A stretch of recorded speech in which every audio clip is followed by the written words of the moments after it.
and the bass keeps running, running, and running, running, and running, running, and running, running, and running, running, and running, running, and running, running, and running, running, and... Friends, fellow Ohioans, listeners around the state, welcome to Talk of Ohio with PG Sittenfeld. I'm your host, PG Sittenfeld, who is making news and making waves today.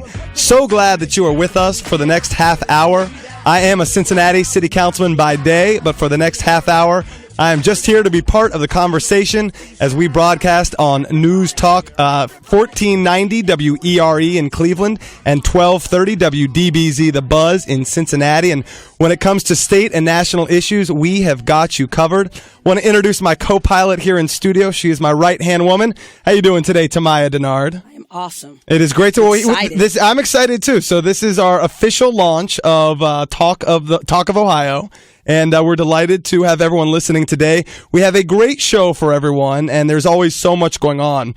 But as folks know, Governor John Kasich recently delivered his State of the State address. And not surprisingly, I would say he tried to put a happy face on things. But I think in reality, things look a lot different than what John Kasich actually laid out. And this November, there's going to be a big decision between two very different visions for our state. And here to discuss what I believe can be a better way forward is the Lieutenant Governor candidate for the state of Ohio. I'll say your next Lieutenant Governor of the state of Ohio, Sharen Neuhardt. Welcome to Talk of Ohio.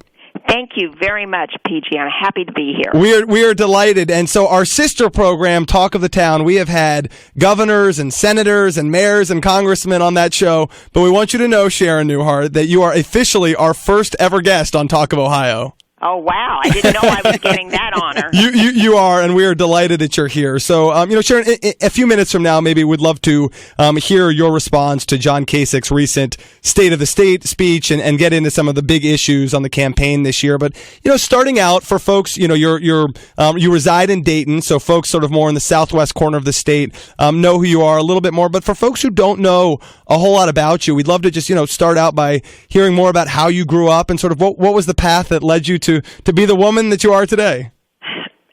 Sure. I was born in Dayton, and I grew up in northwest Dayton in a part of the town that we always called Greenwich Village, and I didn't even realize until I went away to college that people if you were in New York, you referred to it as Greenwich Village. Greenwich, potato. Yeah. But it was a good middle-class neighborhood. My dad was a city of Dayton policeman. He actually finished high school at night after he finished his shift at the police department. My mother was from Kentucky and never even went to high school. And when I was a freshman in high school, she started work at Elder Beerman's as a sales clerk. The oldest of four girls. I went to Dayton Public Schools. I was the first person on either side of my family to go to college. And back when I went to college, you could do that if you were smart, you worked hard, you got scholarships, work-study, and federally insured student loans. And I went to Northwestern University, got my undergraduate degree, and then I went on to Georgetown Law School. And I decided to come home to practice law in my hometown, and that's what I've done for all these many years. It sounds to me, listening to you narrate that you said a mother who did not go to college herself, a father who worked as a policeman. That your story is such an embodiment of the American dream, frankly, but it's something that's becoming more elusive for too many people. That I'm not sure that what you just laid out is accessible to many people today. No, and that's exactly what I think, PG. I tell folks that if you look in a thesaurus, not that many people even own one today because they do everything online. I think that the thesaurus and the phone book have both gone defunct. Yeah. Yeah, but if you looked up the phrase "the American Dream," you should see me just right there as a poster child for it, because I am what happens when the American dream works for young people in Ohio. And one of the things that Ed Fitzgerald and I believe so strongly is that we need to make sure that that American dream stays alive for kids in Ohio, and we don't think that's happening anymore. Yeah, I couldn't agree with you more, and I think, John Kasich wants there to be an American dream for about, 0.1% of the state of Ohio rather than the other 99.9. So what was your family growing up? I mean, was it a political family? Did you talk politics around the dinner table, or? No, my family, actually, we talked police stuff around the table because my dad was really active in the Fraternal Order of Police, and I laugh and I tell folks that I thought everybody spent their summer vacations going to Fraternal Order of Police conventions. But, that's one way to spend the summer. Yeah, but so my dad was the president of our local Fraternal Order of Police, and he was vice president of the state Fraternal Order of Police.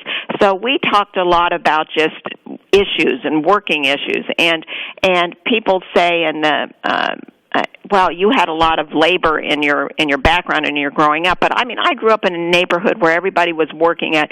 My dad was like the rock star because he was a policeman. Most people, parents or dads, worked at Dayton Press or GM or one of the factories, the great blue collar jobs that you could have, and they were probably all union. And I didn't even realize it.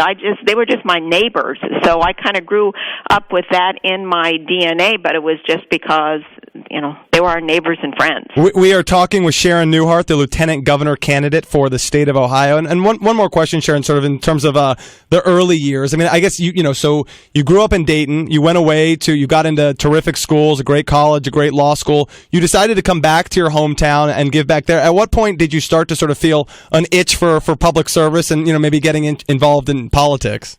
Well, I had always been interested in politics, and my undergraduate degree is in political science, and so I had always thought in the back of my mind about getting into public service. And to me, public service is not necessarily being elected. Public service is about serving. And but I got married, I had my kids, I'm a business lawyer by background, so and I had a busy career, and I just got on with the business of living and raising my family, and tried to stay active. And it wasn't until 5 or 6 years ago, I guess, that I really got just fed up with what was going on in our state. No shortage of things. No shortage of things to be fed up with the last 3 or 4 years. And I would echo one point that you just made. I mean, since I spend my days as a city councilman in Cincinnati, I tell folks all the time, I mean, I'm not doing any more for the community than the person that is involved in their Citizens on Patrol or running a nonprofit or teaching students or, working as a police officer like your father. I agree. It's one avenue to public service, but certainly plenty of ways to make an impact. Yeah. I want to say next, Lieutenant Governor Neuhardt. I had the pleasure of meeting you last week in Cincinnati at Coffee Emporium, and one of the things that you said that really stuck out to me was realizing the American dream doesn't mean you turn to a Republican. You don't always forget where you came from. And I tweeted that, and that was retweeted several times because people felt the same way you did. But one thing I want to ask you, as a woman in politics, are there certain people who stand out as your political heroes or role models and kind of help nudge you in this direction? Well, I will say this, that my heroes and role models, I think, have always been people like my parents, my teachers, my principals. Ordinary people have always been my heroes. Most of the time I feel like you look at the people that are elected in PG. I don't mean this because I think you're a great No public offense servant. taken if there's an But I look at a lot of these people and I think, geez, they're really letting us down. And so I don't think of them as heroes. Now, I will say today there is one person that I do think that is a hero in Ohio politics that I've always thought this, and that's Sherrod Brown. Yeah. I think he's a phenomenal U.S. Senator, and I think that you might not always agree with him on everything, but you know where he stands. He's not going to compromise his principles, and he's going to be there for the people of Ohio. So Sherrod Brown is a hero of mine. I would absolutely echo that sentiment. I mean, just a great sort of champion for, I think, the little guy, right? The underdog. And, I think Ohio is lucky to have him. And we certainly, he's always very upfront about what his convictions are. So we want to get to the issues in just a second. But one more question I've sort of been wondering. I mean, did you expect that you would be tapped to be the next lieutenant governor candidate for the state of Ohio, Sharen? No.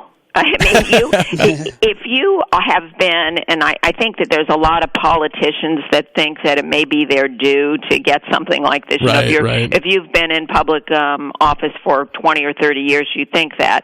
But I hadn't been. I had run for Congress twice, and I ran good, hard races and learned a lot from them. But and I had known Ed Fitzgerald for a year and a half, and I had brought him into Dayton. I wanted Ed to really get to know about the folks in the Miami Valley and what we've been up to and all the good work that is being done here. So I brought him in for a day, and he met with business leaders, and these a lot of Republicans. He met with Republicans and Democrats, and met university presidents, and he met our development folks. And I wanted him to get an appreciation for Dayton, and so I had done that in the fall, and we of course talked on and off. But it wasn't until in the middle of December we sat down and talked about who he should pick as lieutenant governor. Is there a Hallmark card that says, "Will you be my lieutenant governor?" I'm sort of wondering about that. He asked me if I was in the middle of December if I would like to be on the list, and I said, Ed, my number one priority is getting you elected in 2014, and you just tell me how I should help. I do know that one of my friends saw him at an event in Cleveland a couple of days later, and they were saying, "Oh, we think Sharen would be a great lieutenant governor candidate," and he said, "Oh, I know, I agree," and but he said, I brought it up with her, and she was a little lukewarm on the idea, but she's warming up to it now, I think. And my friend said to him, "You know how women are. You just have to ask them a couple of times before they'll go out." Yeah, sometimes it takes a couple requests to land that date. Well, I think he's shown excellent judgment. So, I mean, in terms of what is motivating you, I mean, you're crisscrossing the state. You're waking up and working hard every single day. You know, what's your vision for Ohio? What are the biggest motivators for you in this race? Well, I think that the one reason that Ed Fitzgerald and I are in this race is that we want to try to make sure that we fix this state for the average working Ohioan. We think that the working poor, the have been left out of this recovery, and that is not a good blueprint for the 21st century.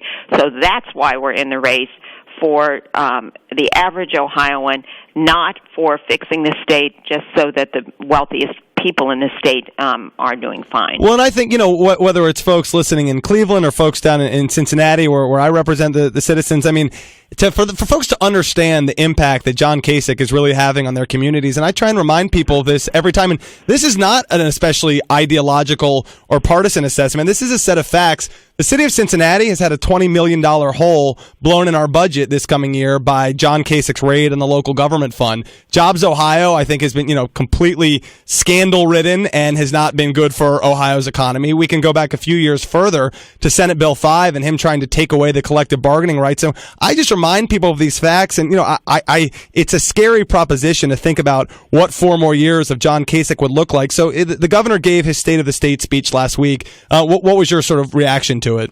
I was at a State of the State watch party in Centerville, actually, and I sat there and I just really thought I was watching a poorly made for TV movie.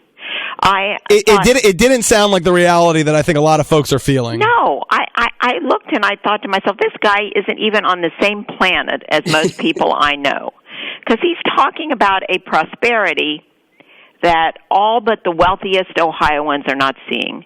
He's talking about a commitment to education when he's cutting the budgets, funding, by like $500 million less than what it was under Governor Strickland. He's talking about jobs in Ohio when Ohio is 45th in job growth, and when more people are out of work today than a year ago. Yeah, number 45 on a list of 50 is not where you want to come in. No, and I was, with regard to your comment about Cincinnati, I was actually thinking, because I had just been in 6 cities in the last 3 days, because we did a tour talking about what the true state of the state was, I was thinking that I had seen some of the worst potholes in history.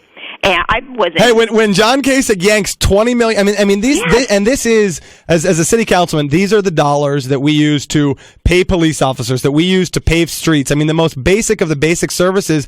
And when there are holes in that service delivery, it has John Kasich's fingerprints written all over them.